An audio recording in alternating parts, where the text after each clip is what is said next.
Good morning and welcome to my new mini vlog. কেমন আছেন সবাই? আশা করি ভালো আছেন, আর আমি তো খুব ভালো আছি। তো আজ সকালবেলা উঠে সবার ফার্স্টে আমি স্নানটা করে নিয়েছি, যেহেতু শরীরটা একটু খারাপ ছিল তাই স্নান ধান করে বিছানায় বসে ব্লগটা শুরু করলাম। তো আগে ইন্ট্রোটা দিয়ে নিলাম, তারপর সোজা চলে যাব রান্নাঘরে গিয়ে আগে রান্নার কাজ কিছুটা এগিয়ে নেব, তারপর তোমাদের সাথে আমি ব্লগটা শেয়ার করব, না হলে আবার আমার রান্নায় দেরি হয়ে যাবে। তো চলো এরপর যাব রান্নাঘরে, তো ব্লগটা শেষ পর্যন্ত দেখতে থাকো। তো রান্নার কাজ তো মোটামুটি রান্নাঘরে গিয়ে আমি এগিয়ে নিয়েছি, তারপর আমি ভিডিওটা শ্যুট করছি। তো ঢ্যাঁড়স ভাজা করেছি, ভাত করেছি, এদিকে গতকালের একটু চিকেন ছিল, সুরজিৎ অলরেডি রুটি দিয়ে খেয়েছে, 2 পিস এখনও পড়ে আছে। তো রুটিও করে নিয়েছি একবারে 2 বেলার, রাতে যাতে করার ঝামেলা না থাকে। এদিকে শাক ভাজা হচ্ছে, সুরজিৎ শাক খেতে খুব ভালোবাসে, বাজার থেকে শাক নিয়ে এসেছিলো। আর ফুলকপি আলু দিয়ে খাবে মাছের ঝোল।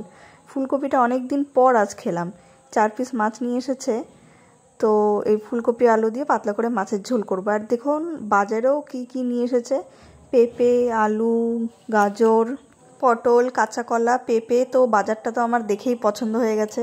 এদিকে রান্না করতে করতে আমার রান্নাঘরের অবস্থাটা জাস্ট দেখো, পুরো চারিদিকে ছড়িয়ে ছিটিয়ে রয়েছে। রান্নাটা করেই সমস্ত কিছু আমাকে গুছিয়ে নিতে হবে।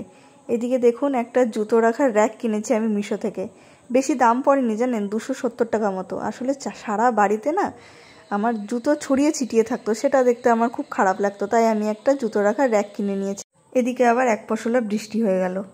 যাই হোক, ছাদে এই যে গাছটি দেখতে পাচ্ছেন, এই তুলসী গাছটি, এটা আমি নিয়ে এসেছি জানেন, খুব যত্ন করি, আর এই গাছটিকে আমি ভীষণ ভালোবাসি, রোজ জল দিই। আরও একটা জিনিস নিয়ে এসেছি, এই লাকি ব্যাম্বোটা। এটা অ্যাকচুয়ালি কাচের বোতলে রাখলে ভালো, কিন্তু আমার কাছে আপাতত কাচের বোতল নেই, তাই আমি প্লাস্টিকের বোতলে রেখেছি। এটা কিভাবে মেনটেন করতে হয় সেটা আমার জানা নেই, আপনাদের জানা থাকলে আমাকে প্লিজ একটু জানিয়েন। আর এই যে দেখুন রান্নাঘরের যে বিতিকিচ্ছিরি অবস্থা করে রেখেছিলাম রান্না করার সময়, সেটা এখন কি সুন্দরভাবে আমি পরিষ্কার করে দিয়েছি। সমস্ত কিছু গুছিয়ে রাখলে দেখতেও কিন্তু ভীষণ ভালো লাগে, আর রান্নাঘর পরিষ্কার না থাকলে আমার একদমই ভালো লাগে না। তারপর ছাদে চলে আসলাম একটু আড্ডা মারতে। অ্যাকচুয়ালি আমার রুমটা ছাদের উপরেই, আর এই চুল শুকাতে লাগলাম। অ্যাকচুয়ালি বর্ষাকালে না যতই তাড়াতাড়ি স্নান করুন, ভেতরে না চুলটা ভিজাই থেকে যায়, সেরকমভাবে শুকায় না, আর খুব বাজে একটা স্মেল করে চুল থেকে। এবার পুজোতেও ভাবছি আমি চুল কেটে দেবো।